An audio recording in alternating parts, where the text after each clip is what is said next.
Hello friends, uyu munsi rongeye kubereka uburyo turi bubikuze ibice kuri OKX. Abantu benshi nabonye kubikuza ibice bitari gukunda, uyu munsi rongeye kubereka uko tugiye kubikuza amafaranga y'ibice. Wakoreyeho 0 n'ibice bitanu kuyabikuza birakunanira, hari abagiye bakoraho ibice nyine kuyabikuza bikaba biri kubananira. Ngira ngo abashoboye gukoreraho amafaranga ari hejuru y'ibice, mwebwe mwarayabikuje mwaranayabonye. Abantu rero mwakoreye ibice mwakoze verification bakabeza amafaranga y'ibice, ino video ntigucike tugiye kurebera hamwe uburyo tubikuza ayo mafaranga y'ibice. Ikindi ndanabereka uburyo iyo ukomeje kurifaringa ko amafaranga akomeza kwiyongera, ngira muri kubibona hejuru kuri video ko amafaranga nkomeje kuyakorera amafaranga nkomeje kuyakorera iyo ufite abareferozi. Aho mu gihe udafite abareferozi urakorera bonus gusa, application nushaka uyisibe. Application nushaka uyisibe. Ku batari gusobanukirwa neza muri video zabanjirije iyi ngiyi zirabisobanura neza kuri OKX. Iya video rero uyirebe uyirangize niba ushaka kubikuza amafaranga yawe wakoreye y'ibice hano kuri na application yitwa OKX. Kurikire video rero. Murabona rero dutangiranye na balance ya 0. Noneho iyo ukimara gukora verification bagoreza claim it nawe nkuko aho ngaho muri kubibona. Uraza rero ugakandaho reka duclaiming. Ubu ngubu ndimo ndishyira mu kigo nyine cy'umuntu umaze gukora verification. Ukande ku ka box ubona ko tsindiye amadolari 0 n'ibice bitanu. Aya ngaya rero warayatsindiye nawe wakoze verification. Aya ngaya amafaranga 700. Kira murabona ngiye reward nagiye nzitsindira nyinshi n'abareferozi ndabafite. None ka tu refreshing turebe ko amadolari yacu azaho. Iyo utarifreshinze ngaze ushatse wanava muri app kagaruka nka nyuma y'iminota 10 cyangwa 5 abamaze kujyaho. Ngira murabona hejuru ko nyenye ifite abarefero, murabona amaze kujya abarefero 10 na bangahe, bariya bose ugomba kubakwa n'amadolari 5 buriya niyo mafaranga nzabafite. Right, murabona amafaranga yacu noneho ajeho. Amadolari 0 n'ibice bitanu. Aya ngaya rero kuyabikuza biragoye, niyo mpamvu nje kubibasobanurira nyine. Abantu benshi byarabagoye. Ngira murabona abenshi nababwiye nti ari muri Bitcoin ngo iraya convertinga, ariko ko ya convertinga aratawe nyine ntibikunda. Ikintu wakora hano kuri P2P trading rero kandeho uze hano kuri buy. Reka tujye kuri sell tuyagurishe mubanze murebe ko bidakunda. Ari amadolari ushatse kuyabikuza kuri Momo ntibikunda. Reka tuze tuyaselinge wenda kuri uyu nguyu, dore ndabona ari we wakira wemera amafaranga guhera kuri makeya. Reka tuyaselinge turebe. Murabona hariho nyine ibiciro, hariho amafaranga umuntu ashobora kwemera ufashwa makeya. Reka nkande hano kuri maximum nkuko dusanzwe tubikora. Murabona ntabwo bikunda. Barambwira bati nta balance mfite ihagije ku buryo nabikuza. Hano nkuko muri kubibona. Hano rero bitugwa mu kantu kavuga ute se ayo mafaranga karayanye ndayabikuza gute? Nibyo tugiye kureba. Urasubira inyuma rero uze hano. Refreshing neza, gutya turi muri application yacu. Tugiye kurebera uburyo tuyabikuza. None ajya hano hejuru uvuge ngo ugiye kuyakonvata nyine amadolari 5, kuko kuri baba bayaguhembye ari muri Bitcoin. Ni gakeya kuzabona bayaguhemba atari muri Bitcoin. Tuze ngo tuyakonvatinge tuyakore muri Bitcoin tuyashyire muri USDT, kuko murabizi ntibabikuza amafaranga atari muri USDT. None murabona hano dukanze ngo tugomba kuyahindura tukayakura muri Bitcoin tuyashyira muri USDT. Murabona kuri USDT dufiteho 0 balance. None rero dukanzeho maximum ngo tuyakonvate ntago bikunda. None dukanze no kuri Bitcoin ngo tuyakonvate nyine tuyagiye USDT ntabwo bikunda pe. Ubwo rero turakora plan B. Plan B yo kujya amafaranga yacu tuyekureho ni iyi. Cyo ni ikibazo.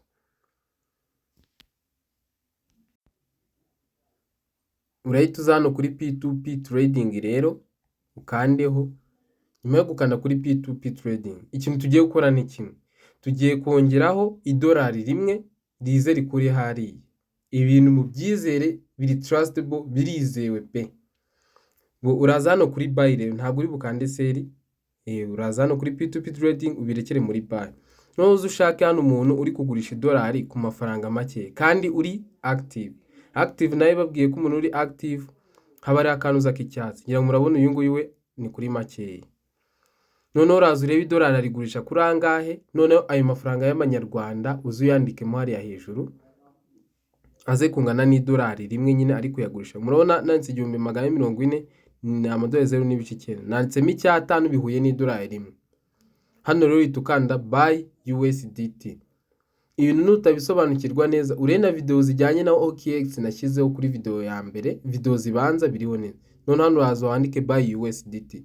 Ubu tugiye kumugurira idolari rimwe, tumwohereze amanyarwanda. Nkuko natwe tujya tuyagurisha ari amadolari bakayaduha mu manyarwanda. Nibyo natwe tugiye gukora. Turakanda hano nyine kwishyure umuntu. Ubu gutya order ise ijyaho. Noneho ikintu cya mbere uraza gukora hano, uraza urebe ziriya nimero ze uziselecting. Ngiye murazibonye ngizi hano. Nimero uziselecting ngizi, murabona amazina ye nayo urayasoma neza, nanjye uselecting nimero. Kuko ari amazina niyo ugiye koherezaho nyine amafaranga. Ubwo rero uraba ufite uwawe wahisemo muri bari abacuruzi nyine baye bari hariya. Ubu gutya tugiye kugura idolari. Rero tuza rero muri phone book yawe, nimero uraba wazikopiye, akanyenyeri 182 kweza amafaranga murabizi,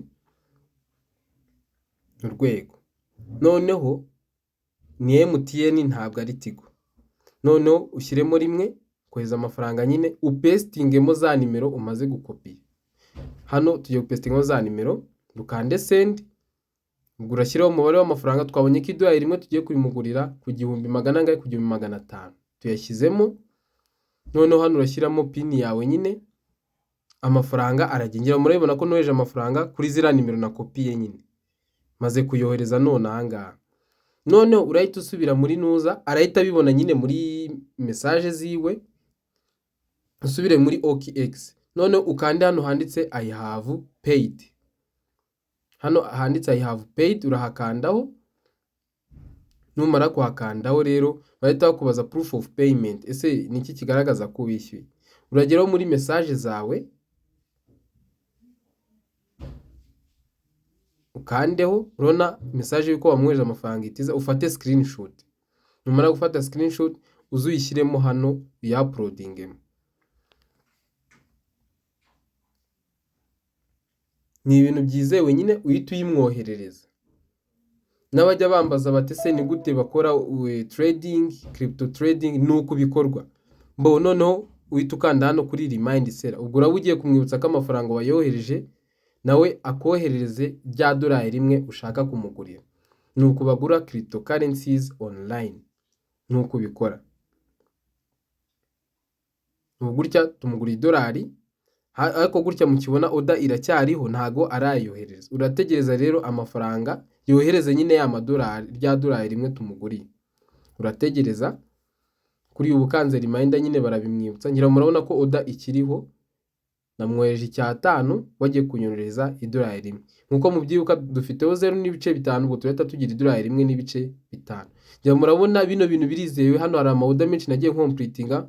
Murabona ngiye nk'ubu nagurisha amadolari ejo bundi nakiriye 7,000 narayagurishije. Hano nakiriye 57,000.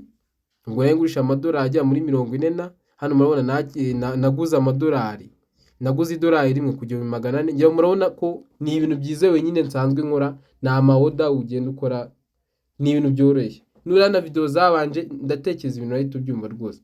Hari ukugurisha, hari ukugura. Ubu gutya twebwe rero turi kugura idolari. Tumuguriye idolari kandi turiguze tugamije iki? Turiguze tugamije kubikuza irab welcome bonus baduhaye. Kuko nyine hari abatabizi babonye bayakorera gusa, ariko kuyabikuza byananiye. None rero murabona order ivuyeho, amafaranga buriya arayoherereje. Mubona ko order ivuyeho. Tuhita dusubira rero kuri dashboard. Turasubira kuri dashboard. Uraza kuri home page rero. Urabona ko idolari ryacu turimuguriye rihise rizaho. Idolari ryacu rihisheho. Tumuhaye amanyarwanda 5 waduhaye idolari rimwe. Ubwo tugurisha idolari rimwe ku 1,500. Bo ikintu tugiye kureba rero, tugiye kureba tutese ko tugize idolari rimwe n'igice. Twari dufiteho 0.5, tugize idolari rimwe n'igice. Aya mafaranga twayagurisha byo bigakunda, tujye kugurisha turebe. Twayaduye kuri momo turebe niba bikunda. Tuze dukande kuri seri, tuyagurishe turebe. Hano murabizi uhitamo umucuruzi ubona ukunogeye. kaduhitemo uyu, ndabona ari ugurisha wemera amafaranga make, kuko uyu wo hejuru murabona yemera 2, katugurishe turebe. Dukande kuri sell, kadukande kuri maximum y'amafaranga yose dufite turebe. Njyewe murabona dukanze maximum baradusubiza $1 kandi ryo tugiye kugurisha, kandi twebwe turashaka kuyakuraho yose ari $1 n'igice. Hano rero ntabwo uhita uza kugurisha kuko turashaka gukora cya gice cyacu. Rero ikintu urakora uzasubira inyuma hano, uzi kandi hari hejuru kutunuza dutatu, tuze kuri convert. Njya murabona hano hejuru, uze hano kuri convert. Hano convert none ntigiye gukora neza. Hano murabona dufite BTC ariyo Bitcoin, hasi ni USDT. None murabona kuri Bitcoin ntabwo amafaranga yo gukombata ariho yuzuye. Murabona baratubwira bati amafaranga make wakombata nariye. Ikintu urakora ni iki? Turaza kandi hano hagati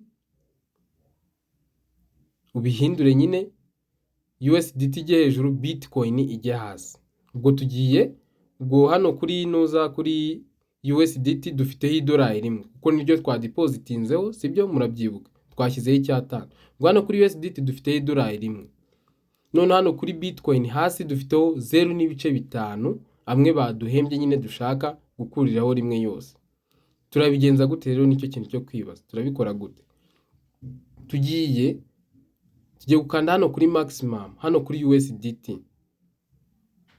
Tuyakore mu ma USDT tuyashyire mu ma Bitcoin. Kande mu maximum yose, kande preview code. Convert, kande convert. Ngo tugiye kuyakora muri USDT yose tuyashyire muri Bitcoin. Mubona yose abaye converted. Ubwo yose si tuyafite muri Bitcoin, yose tuyashyize muri Bitcoin. Murabona n'ubundi turacyafite nyine uko ameze. Noneho gutya ni muri Bitcoin, ntiwayabikuza n'ubundi urasubirayo ujye gukora convert na none. Tuyashyize muri Bitcoin kugira ngo rya $1 risange ya 0.5 kuri Bitcoin. Murabizi ko kuyakonvata muyakora kuri Bitcoin bidakunda. Murabona rero kuri USDT dufiteho 0, no kuri Bitcoin dufiteho 1.5. Noneho ukanda hano hagati na none, ubu gutya noneho kuyakora kuri Bitcoin birakunda kuko yabaye 1.5, ntago akiri 0.5. Dufiteho 1.5, kuri USDT dufiteho 0. Reka dukande convert rero. Kande kuri maximum, kande preview code, ukande convert. Natekereza n'umuntu ushaka kwiga crypto trading, izi video zanjye ziramufasha rwose kuko bimufasha kumva neza nyine uko bagura cryptocurrencies n'uburyo bazigurisha. Njyaho gutya murabona ko twayakonvatinze nyine yamaze kuba ama USDT. Ubu noneho gutya twayabikuza bigakunda rwose.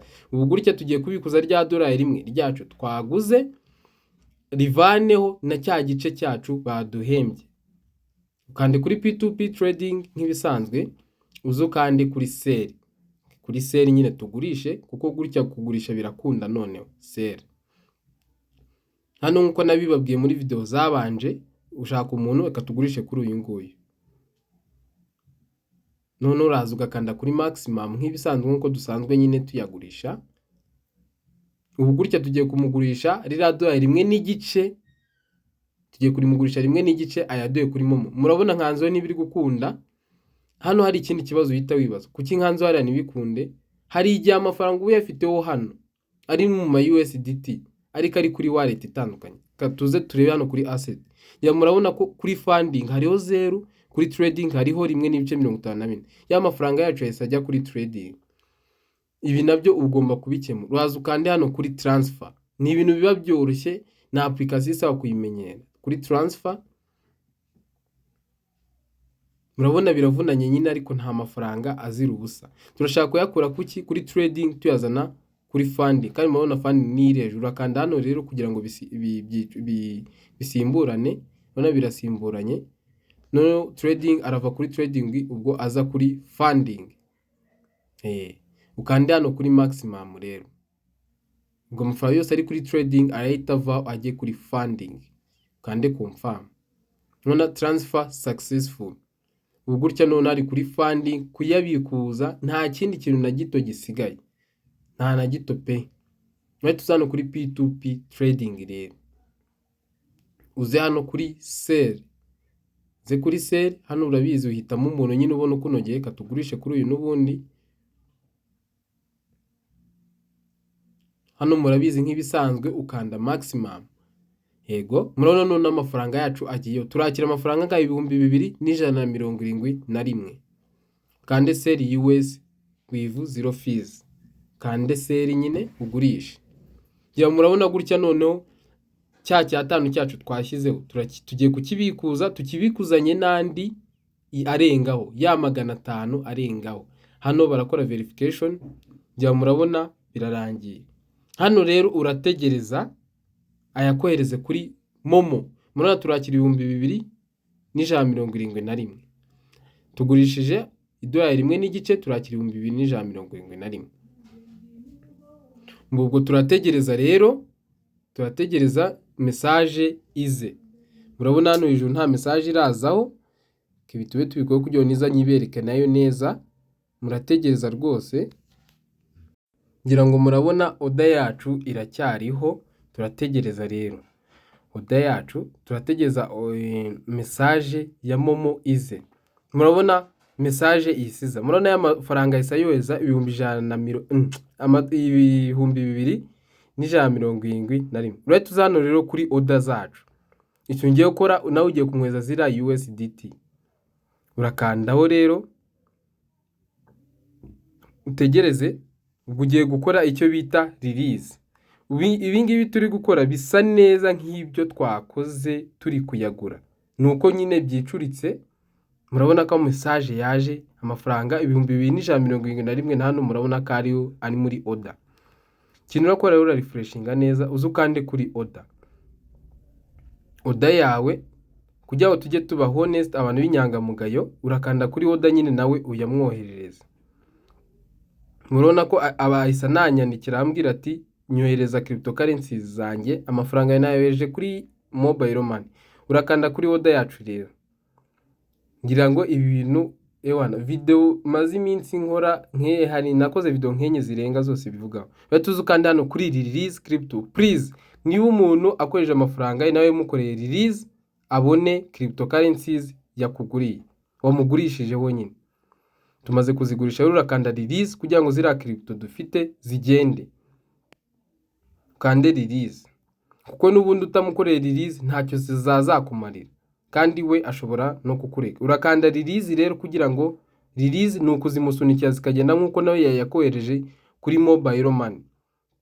Murabona nkoze release, barambwiye batugurishije neza, wakira 2171, ugurishije 1.54 y'amadolari.